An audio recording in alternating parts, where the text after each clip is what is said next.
हमारी संस्कृति, हमारे संस्कार सदा रहें हमारे साथ। सब्सक्राइब करें तिलक। हे अर्जुन, तू परम भाग्यवान है जो तूने मेरा विराट स्वरूप और चतुर्भुज रूप दोनों ही के दर्शन कर लिए। हे दया सागर, आपकी इस दया के लिए मैं आभारी हूं।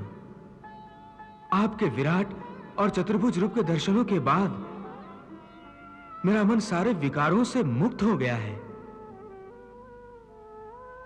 मेरे सारे भ्रम टूटकर बिखर गए हैं। अब मैं तन मन से अपने आप को आपके श्री चरणों में समर्पित करता हूं।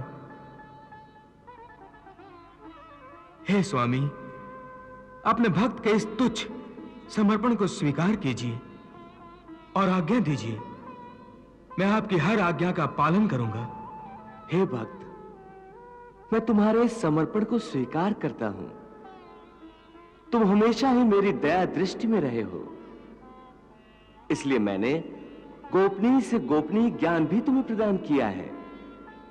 इससे पहले कि मैं तुम्हें धर्म, युद्ध और आक्रमण करने की आज्ञा दूं, मैं चाहता हूं कि जो दिव्य ज्ञान मैंने तुम्हें प्रदान किया है उसके बारे में कोई शंका या आशंका या कोई प्रश्न यदि तुम्हारे मन में हो तो मुझसे अभी पूछ लो, क्योंकि इसके पश्चात ऐसी ज्ञान, योग और भक्ति की बातें करने का फिर अवसर नहीं मिलेगा। कृष्ण के विराट स्वरूप के दर्शन करने के बाद अर्जुन तो अब अपना गांडीव उठाने और युद्ध करने के लिए तैयार हो गया होगा। अभी कहां महाराज, भगवान के दुर्लभ दर्शन के परम आनंद से इस समय तो अर्जुन का रोम रोम कांप रहा है। जय श्री कृष्ण, जय श्री कृष्ण, जय श्री कृष्ण।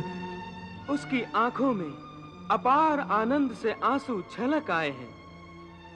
भगवान तो अपने दर्शन का अमृत उड़ेल रहे हैं और अर्जुन का प्याला भर भर कर छलक रहा है। तो अर्जुन भक्ति की पराकाष्ठा का आनंद ले रहा है।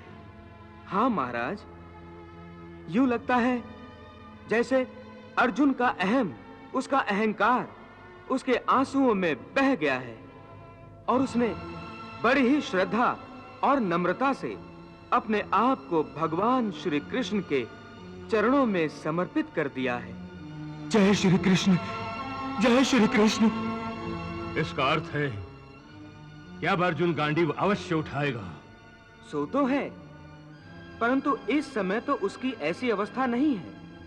ऐसा लगता है जैसे वो भावना के नशे में अचेत हो गया हो। हे परमेश्वर, हे योगेश्वर, हे त्रिलोकीनाथ, आपने ठीक ही कहा है कि आपके विराट रूप के तेज को मेरी आंखें सहन नहीं कर पाएंगी। आपका ये विशाल और विकराल रूप देखकर मेरा मन घबराहट के मारे व्याकुल हो रहा है। आपने विराट रूप के दर्शन के लिए मुझे दिव्य दृष्टि तो प्रदान कर दी,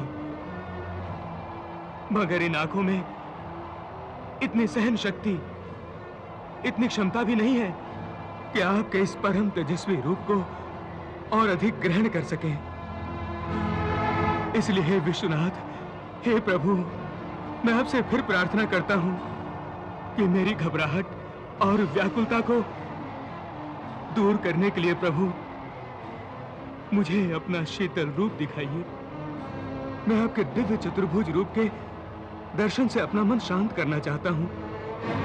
आप फिर से शंख, पद्म, गदा धारण करके अपने सौम्य चतुर्भुज रूप में मुझे दर्शन देने की कृपा करें।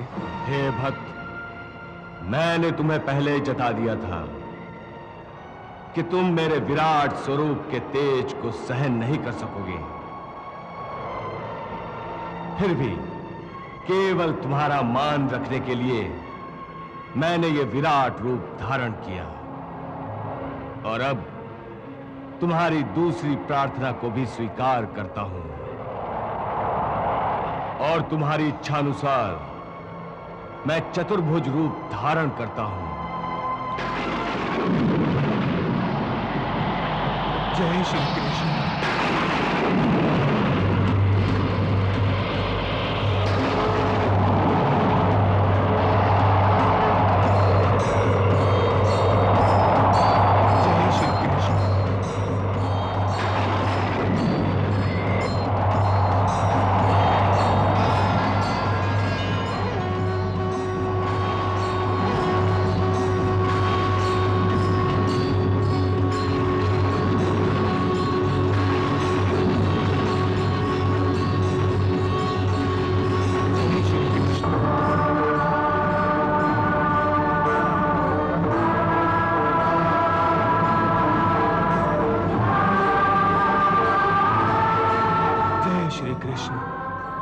हे जनार्दन, आपका विराट रूप देखकर मेरा मन भयग्रस्त हो गया था, परंतु आपके इस चतुर्भुज रूप के दर्शनों से मेरा चित्त शांत और मन स्थिर हो गया है।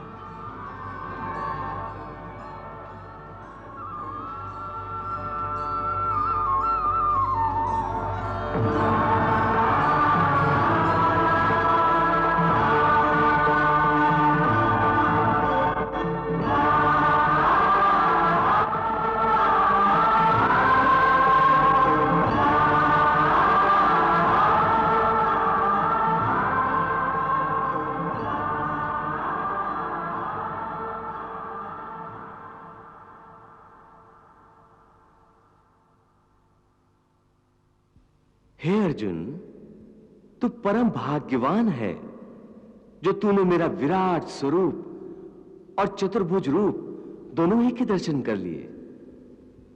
हे दया सागर, आपकी इस दया के लिए मैं आभारी हूं।